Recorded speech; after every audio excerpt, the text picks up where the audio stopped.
The United States Commission on International Religious Freedom recently released its report. 2024 reports not yet released, so 2023 report is there, which highlights the status of religious freedom across the globe, how the religion is there in the countries.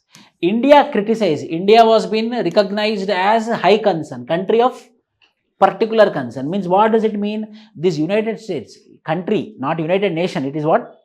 United States country had gave a report in which India is called as what? Country of particular concern. Means what? In India, people are not following their religion according to their wish.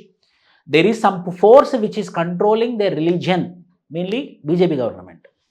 India criticized this report after it recommended that the country be designated for the 4th year in a row, that India be designated as country of particular concern. So, yesterday's question, religiosity, religious fundamentalism, secularism, spiritualism. So, India will be called as country of particular concern by the United States Commission on International Religious Freedom if we penetrate more religion into the people. For that, we have to add this. Second, Madhya Pradesh Cabinet recently approved the Religious Freedom Bill 2020. It became act also now. What it is? No more conversions, strict conversions. Conversions can happen by choice, not by threat, not by force, not by manipulation, not by money, not by gifts. If not, conversions are accepted. If this type of conversions are happening, it is not at all accepted. State-specific legislations came. Uttar Pradesh made, Karnataka made, Madhya Pradesh also made. Once enforced, the Religious Freedom Bill will be the most stringent in the country, forcing religious conversions which attract 25,000 rupees and 1 to 5 years of imprisonment if any person is forcefully converting the religion of another man. From this, we are understanding that forceful conversions are criminal offense. Forceful conversions are criminal offense. It is also called as what? Anti-love jihad. So, what is this love jihad? So, it's not a real concept. Actually, it is an orchestrated concept, which is created concept. What is that? Love jihad. Muslim boys, they categorically select Hindu girls and make friendship and love with them and get married. Once they get married, their religion will be converted. So, the main intention behind having a love is to have conversion. And through the conversion, they want to increase the number of Muslims. This concept is called as love jihad, which is not a technical concept, which is not a real concept, but it is a popular thing, which we use in day to day. So, this is anti-love jihad, which means that if any woman or any men, if forced to convert on the name of marriage, on the name of force, on the name of threat, on the name of gift, on the name of manipulation, on the name of money, is criminal offense. That conversions are not acceptable. That is what. The conversion of person from one religion to another religion on the basis of threat, on the basis of marriage, on the basis of force, and on the basis of conspiracy has been made punishable and a criminal offense. An organization, mother or father can register. Not only mother or father, who? An organization also. If the victim is a woman or a child or minor belong to SC and ST, the community, then the punishment will be 50,000 and the punishment will be 2 to 10 years of imprisonment. If it is not SC and ST or if it is not minor, then 1 year to 5 years and 25,000. Similar such laws are there. Those are called as Karnataka Protection of Right to Freedom Bill and Haryana Prevention of Unlawful Conversion of Religious Bill. Recently, Uttar Pradesh also made. So, up to now, we have Madhya Pradesh, Karnataka and Haryana. This Vidya Bal, social activist. You know Shani Shinganapur, where it is? In Maharashtra, near Shirdi temple. So, if we know Shani Shinganapur, earlier woman was not allowed to enter into the Garbhagriha. So, this Vidya Bal made a brigade to fight against the patriarchal system and the gender-based discrimination, such that women also will be entering into the Shani Shinganapur. And the courts also gave the judgment saying that yes, women should not be discriminated in the Garbhagriha, sacred temple premises. So, women were being allowed to enter into the temple. And who is the activist worked for it? She approached Mumbai High Court demanding enforcement of law to allow women in all Hindu religious places. Her PIL, public interest litigation, was against restriction of women at Shani Shinganapur under Maharashtra Hindu Place of Worship Act of 1956. She won the case, paving way for women's right inside the temple. Apart from Shani Shinganapur, she also fought several legal bites for women to enter into the religious places of worship.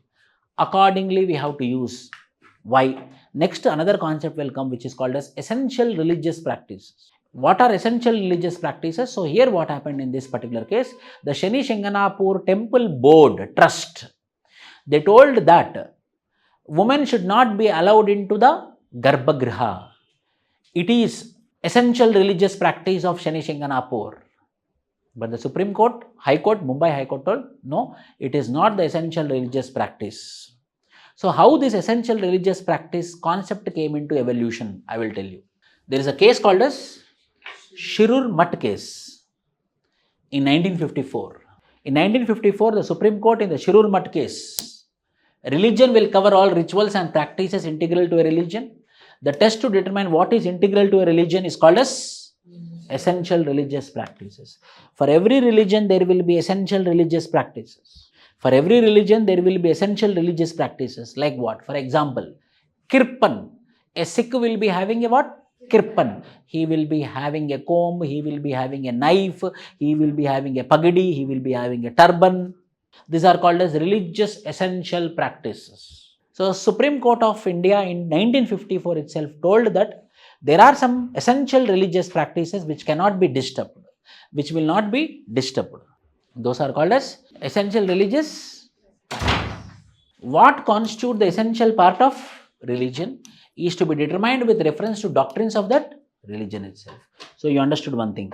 In a Shirur Mutt case in 1954, Supreme Court came up with a doctrine which is called as essential religious practices. In 2004 ruling, the Supreme Court held that Anand Marg sect case. What is that? In Anand Marg sect, here there is a very violent dance form which is called as Tandava. Very violent dance form, Tandava, is being performed by Anand Marg sect people, Hindus only. Very ferocious, very angry, very fearful dance form it is. They used to do in Uttar Pradesh on the roads. So it can be the children, it can be other religious people used to fear, or it would be used to fear them. So this issue went up to the Supreme Court. Such type of dance forms should be banned. Or such forms of dance forms should be limited only to the temple or to the house, but not into the community. So Supreme Court gave the judgment that the Thandava dance form is not essential religious practices, hence it should be banned in the public places. So Supreme Court eventually started interpreting essential religious practices. Ruling Supreme Court held that Anand Marg sect had no fundamental right to perform Tandava dance in public streets since it did not constitute essential religious practices. So it came in which judgment? Shirur Mutt judgment. And it got interpreted again in which year? 2004. In which judgment? Anand Marg sect case. Then in 2016, Supreme Court again came.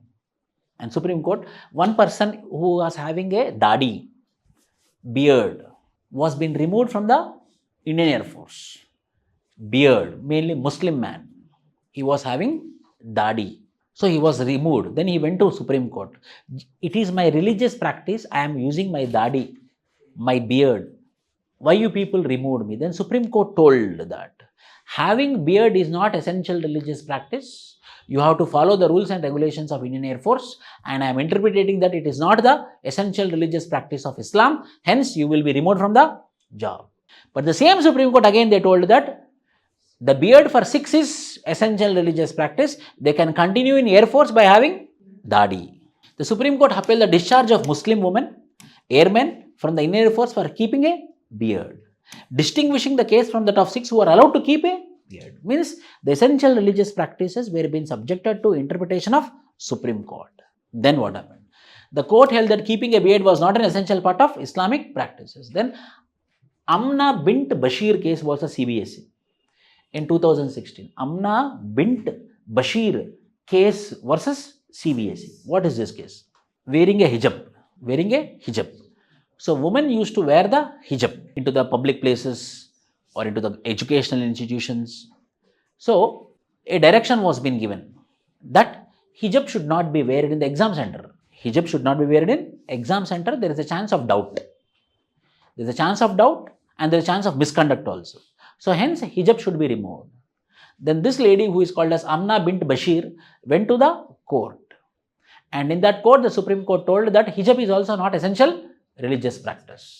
The Kerala High Court held that practice of wearing a hijab constitutes an essential religious practice but did not quash the CBSE rule. So it is essential practice only, but again listen, it is essential religious practice only, but however, when you are into the institution, there is a need to follow the institutional rules and regulations. So when the institutional rules and regulations are coming and essential religious practices are coming, which will prevail? Institutional rules and regulations will prevail. The same was been reiterated. అంటే religious practices ఉండాలి, religious practices నేను follow అవుతాను అన్నప్పుడు follow అవ్వచ్చు ఖచ్చితంగా. హిజబ్ కూడా religious ప్రాక్టీసే, కానీ ఒక ఇన్స్టిట్యూషన్లోకి వెళ్ళినప్పుడు ఆ ఇన్స్టిట్యూషనల్ ప్రాక్టీసెస్ మాత్రమే ప్రివేల్ అవుతాయి, but not essential religious practices. The court once again allowed for the additional measures and safeguard put in place. Again one more case came which is called as Fatima Tasneem versus State of Kerala. The Kerala High Court held that collective, very beautiful sentences, collective rights of an individual, collective rights of an institutions will prevail rather than individual rights. Collective rights of the institutions will prevail rather than individual rights of the individual. ఇది నా essential religious practice, నేను follow అవుతాను అంటే follow అవ్వు, కానీ ఇంట్లో follow అవ్వు. When you come into the institution, it is a collective thing. The rules are not made by one person, the rules are made collectively. So, the collective rights of the institutions will prevail, but not the...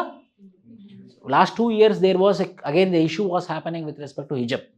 Again, the Supreme Court also reiterated it and told that it is the collective right of the institution which should prevail, but not the individual. But you have the individual right. You have the essential religious practice.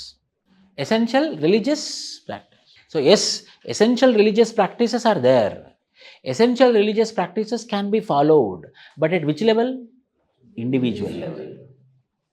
If I am walking on the road, a woman is walking on the road and she is having a hijab.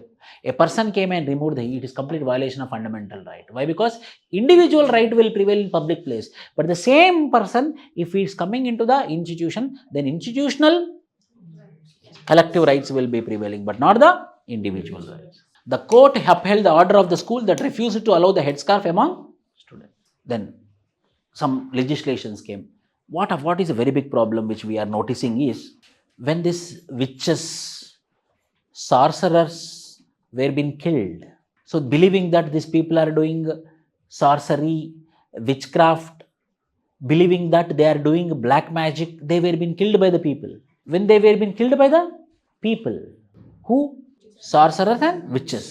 When they were being killed by the people, when the police came, who killed this person, who killed, then total community is coming forward. We all killed, 100 people, 200 people, total villagers used to come. Then it is a very big problem for the law enforcement agency to arrest whom? To arrest whom? Whom we should arrest? Why? Because it is not the one person or 4 people or 5 people, it is completely community, complete village is telling that we killed. So in that conditions, what the law enforcement agency used to do, they used to go away. And there is no complaint also. Complaint also should be there. There is no complaint also. So it created a very big problem to punish the person who killed the persons on the name of sorcery and witches. Then Assam government, no state came up with this legislation, but Assam government came up with a legislation called as Assam Anti-Witch Hunting Act of 2019. It told that police will be taking the case on sumoto if the death happened on the name of black magic. Number 2, if it is a community who killed the individuals naming witches and sorcerers, the complete community will be arrested. Let it be 2,000 people. Let it be 5,000 people. 5,000 people will be punished. Assam Anti-Witch Hunting. This act gives serious punishment to the community who injures or kills sorcerers and The same now is also applicable to this cow slaughtering. Killings are happening on the name of cow slaughtering. The same is also applicable. Mob lynching. So mob, who killed? We all killed. Then arrest all. Maharashtra Prevention and Eradication of Human Sacrifice and Other Inhuman, Evil and Agora Practices and Black Magic Act of 2013. First anti-superstition law in India. Which state made? Maharashtra. Karnataka Anti-Superstition Act in which year? 2018. Recently Kerala also placed in the Assembly Kerala Anti-Superstition Bill of 2019. Didn't pass it till date. Why? Because governor is not giving permission. Famous NGO Federation of Indian Association. Federation of Indian Rationalist Association was working since long time against superstition. 3 people were being killed who belongs to this particular association. Association of Indian Rationalist Association. 3 people, Narendra Dabolkar, Kal Burgi and Gauri Lankesh. 3 people were being killed on same day who were been advocating for anti-superstition. So people who were been advocating for scientific, empirical anti-superstitions were been killed by the fundamentalists many times, and recently it happened in Karnataka in the Bengaluru city, killing 3 people. 3 people are Gauri Lankesh, Narendra Dabolkar and Kal Burgi. The members of this group are Narendra Dabolkar, Gauri Lankesh, Karl Burki. They are the famous rationalist authors. They were being killed, and they are the people who are responsible for the legislation called as Karnataka Anti-Superstition Bill 2018, technically called as Karnataka Prevention and Eradication of Inhuman, Evil Practices and Black Magic. So what is important? At least a few state assemblies are making legislations. At least a few state assemblies are making legislations, but we don't have a national legislation against anti-superstition. So, way forward, there is a requirement of National Anti-Superstition Act as soon as possible. But till date, we don't have National Anti-Superstition Act. It is present in the Constitution, whether in our fundamental duty, whether there is scientific temper questioning is there or not. In our fundamental duties, what is there in our fundamental duty? Duty of correct one. Duty of questioning, rationality, scientific temper, inquiry. The Constitution and Article 51A in fundamental duties asked for developing scientific temper and the spirit of inquiry and humanism. So it is already there in directive principles of state policy. Everyone should inculcate scientific temper, humanism, inquiry. But because of superstition, this is not happening. So what is the requirement? The requirement is the need of the hour is there is a requirement of anti-superstition. The states are making relevant laws, but the central government is reluctant in formulating model anti-superstition bill. There is a need for universal central law against superstition. Astrologer will not give solution for health problem. Astrologer will tell that tomorrow you will earn this much money, that much only. He will not give medicine. Astrologer is not a shaman. Astrologer is different. Astrologer is not a magico-religious practitioner. Astrologer will have his own calculations based upon some universal concepts like planets, etc. So hence he is not a magical thing. It is not also a religious thing. Religious conversions in India. Why religious conversions are happening? The religious conversions are happening mainly because of personal spiritual growth, personal interest. Mainly because of personal interest. If any change is happening because of personal interest, no problem. Personal spiritual growth, because of marriage, sometimes because of social pressure. Relatives multiple times telling that you got disease, it is not curing, you come near our place, compulsory your disease will be cured. And she went and they manipulated some things and little bit fine. Then there will be a social pressure. Now you have to change your religion, social pressure. Political reasons like AM, Anna DMK, All India Majlis, Ittihadul Musliman or RSS. There are political pressures. There are religious conflicts. People in a locality where communalism is very, very rampant, where one religion is dominant. What is happening in Bangladesh? They are directly telling, we will kill you if you don't change your religion. So they are changing their religion. Religious conflict or economic reasons also. Sometimes biscuits will be given. For that, there is a chance of changing. So there is personal spiritual growth, marriage, social pressure, political reasons, religious conflict and economic reasons. As religious conversions been mentioned in the constitution, the word conversion has not been explicitly mentioned in the constitution, but implicitly mentioned, which means that it is according to the choice. One can manage his or her own religious affairs. Second person, no need to involve into it. So constitution is talking about conversion, but not explicitly, but implicitly. By choice. By the choice, they can change their religion. Choice is a fundamental right. Choice is a fundamental right. Article 25 of the Constitution guarantees the freedom of religion to all individuals, including the freedom to propagate their. They have the freedom not only to follow, they have the freedom to spread also. Spread is different, force is different. Spread is different, force is different. You cannot force. Force means what? Threat, marriage, conspiracy, money is called as force. State government of West Bengal declared that soon they will introduce a motion in the state assembly to recognize the Sarna religion of the tribes. What is this? Mainly in Jharkhand. When the BJP government came into power in 2014 onwards, in Jharkhand, the tribal people, mainly Santals, Munda, Orans, they are fearing. If uniform civil code come, then complete Hinduization will happen. Muslims, they can protect themselves. Why? Because they are powerful community. Christians, they can protect themselves because they are powerful community. But small community, vulnerable community like us, tribal community like us, how we can protect ourselves, how we can protect our religion, how we can protect our religion, how we can protect our culture, how we can protect our tradition. So there is a need for code. How Muslim personal law board is there, how Christian personal law board is there, we should also have our own code. And they call for what?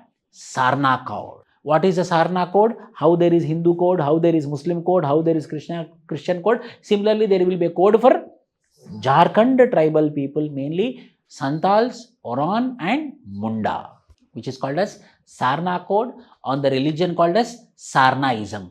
What is Sarna? Sarna is the soul. Worship of soul is called as Sarnaism. So when our code got legalized or legislated, then we can protect our own religion. Jharkhand accepted it. West Bengal also accepted it. If West Bengal also passes the bill, now it is not only the Muslim code, it is not only the Christian code, it is not only the Hindu code. Now we are going to have one more code in West Bengal and Jharkhand, which is called as Sarna code.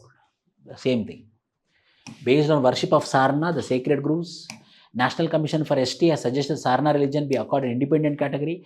National Commission for ST also recommended it. The followers of Sarna faith believed in Jal, Jungle, Jameen, and its followers prayed to the trees and hills, were believing in protecting the forest. They believe the souls are present in the trees. The souls are present in the forest. The highest number of followers of Sarna religions are in Jharkhand, followed by West Bengal. Jharkhand already legislated it. Now the West Bengal is also planning to legislate it. Then there will be a separate code for Sarna code. Here comes the Uniform Civil Code. So if Uniform Civil Code come, Muslims are powerful, so they can resist. Christians are powerful, so they can resist. Then how about the Sarna code of Jharkhand? Similar such codes are there in Northeast India. Tribal codes are there in Northeast India. So the biggest problem which is going to come because of Uniform Civil Code is not Muslims, not Christians, but tribals. How we are going to address the tribal religion? How we are going to address the tribals' codes? Why? Because protection of culture is key. And in the culture, religion is the key. If you protect the religion, then the culture will be protected. Then if you dismantle their religion code, then it means that culture also got dismantled. This is about current affairs. Now you see, on the name of sorcery, if we kill, which one we will use? Madhya Pradesh anti-superstitious bill. Mainly Assam anti-witch hunting act of 2019. So again, how you will write? Such type of legislation is required at national level. And there is also requirement of proper awareness among the people. Why? Because fundamental duties of the Constitution is telling that there is a need for scientific temper, inquiry and humanism. When we promote this and establish this in the people, there will be no such black magicians. 2 pages completed. There I end. Again I added here. Write the characteristics of hunting and gathering economy. Unit number 3. We had a table. hunting, their social status, social stratification, their political status, their economical systems, those all we have to write with examples. With the help of appropriate example, explain the various forms of exchange system. What are various forms of exchange system? Monetary exchange system, non-monetary exchange system. Discuss different social control mechanisms. What are the different social control mechanisms? Peaceful resolution, violent resolution. Differentiate between state and stateless society. Discuss the nature of law and justice in simple society with suitable. Discuss different traditional forms of religion. What are different traditional forms of religion? Animism, animatism, fetishism, totemism and naturism. That's it. Difference between religion and magic. Short notes on totemism. Social perspective, functional perspective, totems, clan-based. Critically examine different anthropological approaches to religion. What are anthropological approaches to religion? Evolutionary, functional, psychological, symbolical and structural. How do you relate the concept of sacred and profane in Durkheim's theory of religion with focus on the role of totem? I didn't told how. Totem is a sacred place. I will explain everything about the sacred and profane. Then sacred and profane with relation to totemism. Then totemism we will write. Totems are the symbols whereby the people believe that that complete community had came from totem. I told her now. Totems are symbols. The totem can be a living beings or a totem can be non-living beings, non-living things also. For example, a pole. For example, in Arunta tribal community, totem is a pole. So here we can link with sacred and profane. For example, a person who is coming near the totem, Sammakka, Sarakka, Jatara, what we will be worshipping? The largest tribal fair, Jatara ante fair, not festival. Largest tribal fair, whereby 2 crore people will be visiting for 2 days. Where they will visit? There will be one particular concrete. On that concrete there will be a tree. For the tree, the Koya tribal people will bring one particular wood, oka chakka mukka. They believe that this wood, ilanti pad lanti chinnadi, that wood is a replication of God, totem. So complete people will come to visit that totem. So when I am going near the totem, take the Arunta tribal community of Australia, when I am going near totem, whether I will leave my chappal, whether I will change myself as a sacred, and I will go near the totem and I will express as if I am sacred. Then after moving away from sacred, I will become what? Profane. So sacred and profane, same like a totem example, same thing. Distinguish between religion, magic and science. Explain various anthropological approaches to studies to religion. These are about